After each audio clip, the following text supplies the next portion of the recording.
यह कहानी 36 साल के विवेक की है और यह कहानी 32 साल की सृजना की। दोनों हमारे पड़ोसी देश नेपाल के रहने वाले हैं।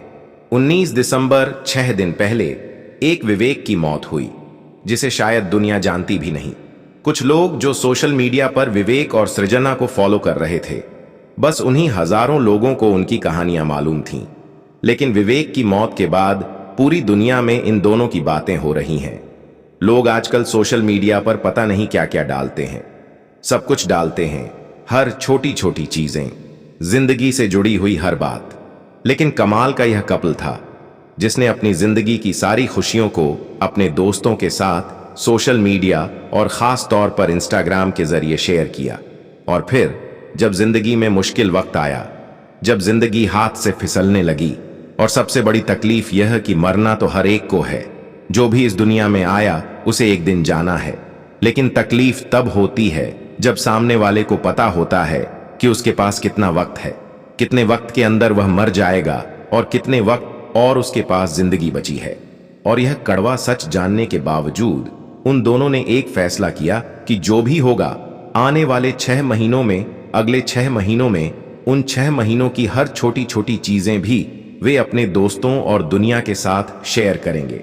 उन्होंने अपने गम, अपनी तकलीफ, अपने दर्द, इन तमाम चीजों को भी एक जीने का जरिया बना लिया और इसके बाद लोगों से शेयर करना शुरू किया अपने दुख को, अपने गम को। और ये करते करते 6 महीने गुजरे और 19 दिसंबर को कहानी खत्म हो गई। 10 साल पुरानी एक छोटी सी लव स्टोरी जिसका एक अफसोसनाक अंत हुआ। एक पति पत्नी के रिश्ते के बीच की यह कहानी, एक लवर की यह कहानी, एक आशिक और माशूक की कहानी, एक केयरिंग वाइफ की कहानी, एक प्यार करने वाले पति की कहानी, 2 दिलों के बीच की यह कहानी। और उन 2 दिलों के बीच जब एक बीमार दिमाग आया तो कैसे इस कहानी में एक का हाथ दूसरे से छूट गया, उसकी कहानी। कुछ वक्त पहले तक मुझ समेत तमाम मीडिया में, सोशल मीडिया में लोग अतुल की बात कर रहे थे, अतुल के साथ निकिता की बात कर रहे थे। अतुल ने जो कुछ किया, अतुल ने जिस तरीके से अपनी मौत को गले लगाने से पहले दुनिया को एक पैगाम दिया, उसको लेकर हम सब ने तमाम तरह की कहानियां सुनाई। और उन कहानियों की वजह से एक बहस छिड़ी हमारे देश में, और वह थी पति और पत्नी के रिश्तों के बीच की बहस। पति और पत्नी के बीच पनपते रिश्तों में आई कड़वाहट, और उस कड़वाहट की वजह से कोई सख्त कदम आगे बढ़ जाए कि अपनी जान ले ले, उसकी बहस। पति को ज्यादा कानून फेवर करता है या पत्नी को ज्यादा, उसकी बहस।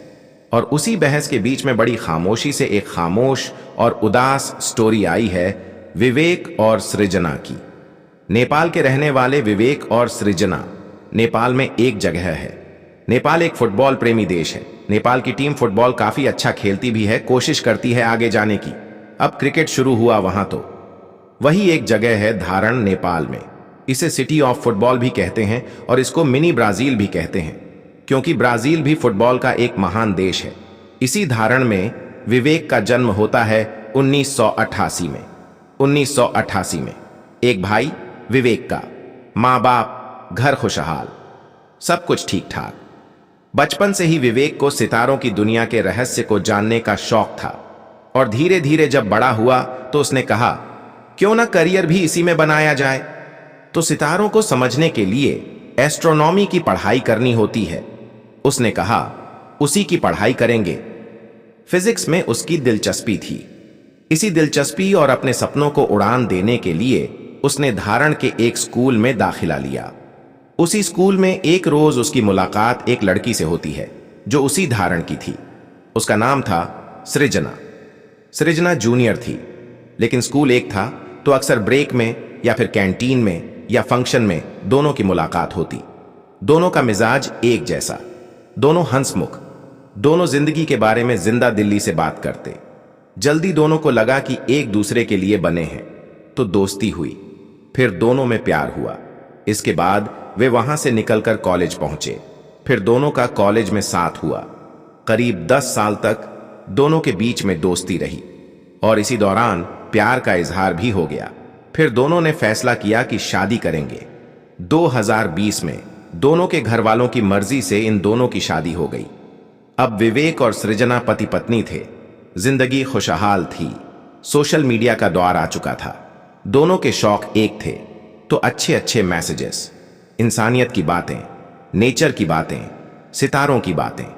दोनों अपनी छोटी छोटी तमाम खुशियों को कैमरे में कैद कर उसे सोशल मीडिया के जरिए अपने दोस्तों और दुनिया तक पहुंचाने का काम कर रहे थे, क्योंकि शौक मिलते थे। इसी दौरान शादी के बाद वक्त आया अपना सपना पूरा करने का। विवेक और सृजना को भी पता था कि विवेक का सपना क्या है, और उसके हर सपने में वह उसके साथ रहने की कसम खा चुकी थी। तो विवेक ने अब आगे की पढ़ाई के लिए एस्ट्रोनॉमी में पीएचडी करने के लिए अलग अलग जगहों को चुना, रिसर्च किया। आखिरकार अमेरिका के जॉर्जिया यूनिवर्सिटी में उसे दाखिला मिल गया। दाखिला मिलने के बाद अब वह अपनी पत्नी सृजना के साथ अमेरिका पहुंच जाता है। अमेरिका में जॉर्जिया में अब वह पढ़ाई कर रहा है। अब यह था कि आने वाले दिन बहुत अच्छे होंगे, सब कुछ ठीक था। इसी दौरान 2022 में अचानक एक रोज अमेरिका फोन आता है और खबर यह थी कि विवेक की मां की मौत हो गई थी। विवेक भागकर नेपाल आता है, साथ में सृजना आती है। दोनों सारे अंतिम संस्कार और बाकी के रिवाज निभाते हैं। कुछ दिन नेपाल में रहते हैं, और इसी नेपाल में रहने के दौरान एक रोज विवेक को थोड़ी परेशानी होती है। सर में तेज दर्द होता है। डॉक्टर को दिखाता है, लगा मामूली चीज है, लेकिन ऐसा था नहीं। पता चला उसे ब्रेन ट्यूमर है, और वह उस वक्त 3rd स्टेज में था। पैरों तले जमीन खिसक जाती है। सृजना की शादी को भी मुश्किल से 2.5 साल हुए थे, फिर भी दोनों में हिम्मत नहीं हार रही। विवेक ने कहा, कुछ नहीं होगा, मेडिकल बहुत तरक्की कर चुका है। दोनों वापस अमेरिका लौटते हैं। अमेरिका में बेहतरीन सर्जन और हॉस्पिटल से संपर्क करते हैं। उसके बाद इलाज शुरू होता है, लेकिन धीरे धीरे वक्त बीतने के साथ बीमारी और गंभीर होती जाती है। 2 सर्जरी होती हैं। सृजना लगातार विवेक की ताकत बनकर उसके साथ खड़ी रहती है। फिर आता है 2024। 2024 जून का महीना था। जून के महीने में एक खबर आती है, विवेक के छोटे भाई की मौत नेपाल में एक रोड एक्सीडेंट में हो जाती है। मां की मौत से वैसे ही टूटा हुआ था। छोटे भाई की मौत और इधर खुद अपने सर में मौत लेकर घूम रहा है। विवेक टूट जाता है। उसकी तबीयत और बिगड़ती है। डॉक्टर देखते हैं और फिर सृजना को बताते हैं कि अब कोई मेडिकल, कोई तरक्की, कोई साइंस काम नहीं आएगा। विवेक के पास सिर्फ 6 महीने बचे हैं। जो उम्मीद थी अमेरिका जैसे देश में वहां के इलाज पर, वह आखिरी उम्मीद टूट जाती है। लेकिन सृजना हार नहीं मानती। वह कहती है, ऐसे कई चमत्कार देख चुकी हूं जब डॉक्टर, तमाम लोग, दुनिया हाथ खड़े कर लेती है, लेकिन ऊपर वाला करिश्मा करता है। उसे लगा कि उसके प्यार में इतनी ताकत है कि वह विवेक को मौत के हाथ से खींच कर ले आएगी। डॉक्टर की बात सुनने के बावजूद सृजना टूटती नहीं है। पिछले 1.5-2 साल से, जब से पता चला था, वह लगातार विवेक का सहारा बनी हुई थी। उसे ताकत देती थी, हॉस्पिटल लेकर खुद जाती थी। जो डॉक्टर कहता वह करती थी। हर खास मौके पर, चाहे वह एनिवर्सरी हो, चाहे विवेक का बर्थडे हो। अभी लास्ट अगस्त में उसका बर्थडे था, 36वां बर्थडे। उसने उस बर्थडे को ही मनाया।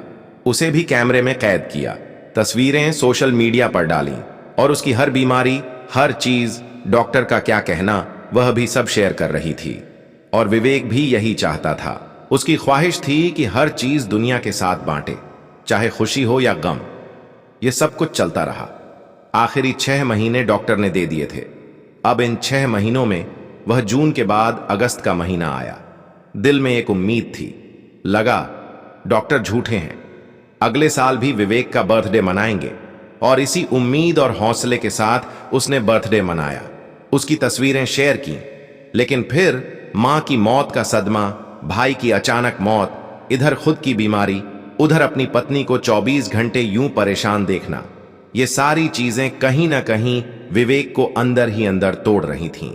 वक्त बीतने के साथ इसका उसके जिस्म पर असर होना शुरू हुआ, लेकिन विवेक को कभी एहसास न हो, इसके लिए सृजना ने हर वह काम किया जो एक दोस्त, एक प्रेमिका और एक पत्नी कर सकती थी।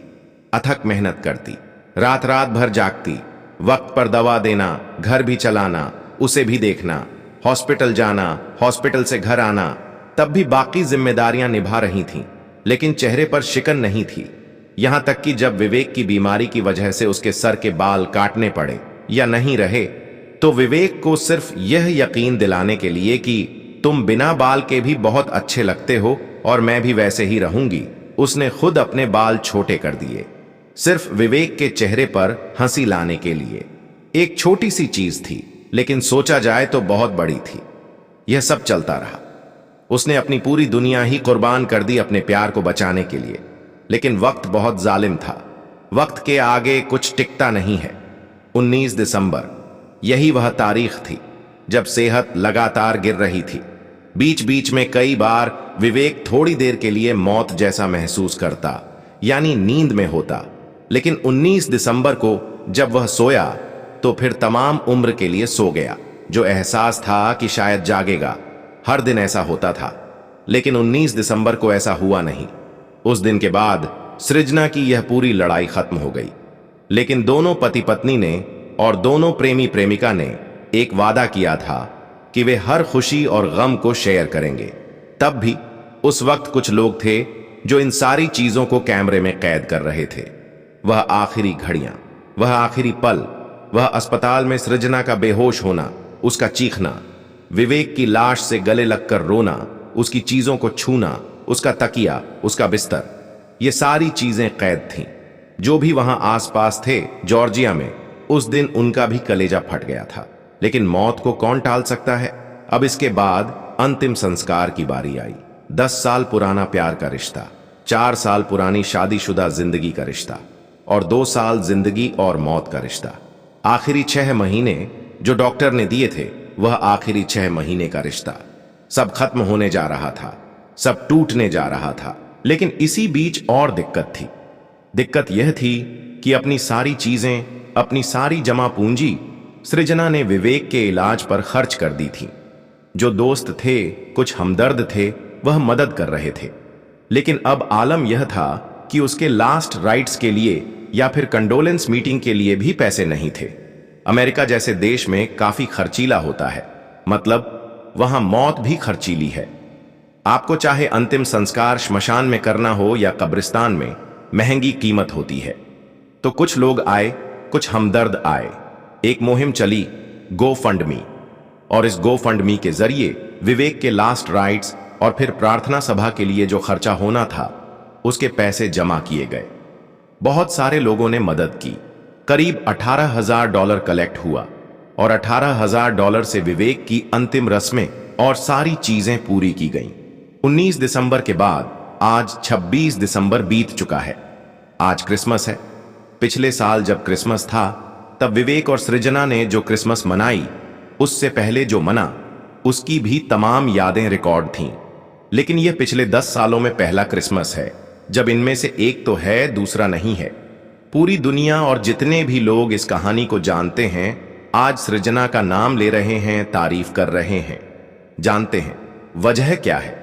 वजह यह है कि एक शख्स, क्योंकि हम सब जानते हैं मौत तो लाजमी आनी है, लेकिन हर जगह से दरवाजा बंद हो जाए, डॉक्टर भी ना करें, और वह अपनी पूरी ताकत से, अपनी पूरी इबादत के साथ उसे बचाने के लिए, उसके चेहरे पर खुशी लाने के लिए, उसे एक नई उम्मीद, नया हौसला दिलाने के लिए उसके साथ खड़ी हो, लगातार खड़ी हो। यहीं पर जो लोग अतुल और उसकी वाइफ की बातें कर रहे हैं और उसके बाद जो पति पत्नी के रिश्तों को लेकर बातें आ रही थीं, यह एक कहानी समाज को उसका जवाब है। पूरी क्राइम तक फैमिली के साथ मैं यही दुआ करता हूं कि विवेक तो नहीं रहा, उसकी आत्मा को ऊपर वाला शांति दे, लेकिन सृजना ने जो किया उसकी बाकी की जिंदगी अच्छी गुजरे, यादें उसके साथ रहें, लेकिन अब उसे कोई तकलीफ ना हो, यही दुआ है। तो कहानी में आज इतना ही, बल्कि इसे कहानी भी नहीं कहूंगा, आज इतना। अब आपसे मुलाकात होगी, तब तक अपना और अपनों का ख्याल रखिएगा। Thank you.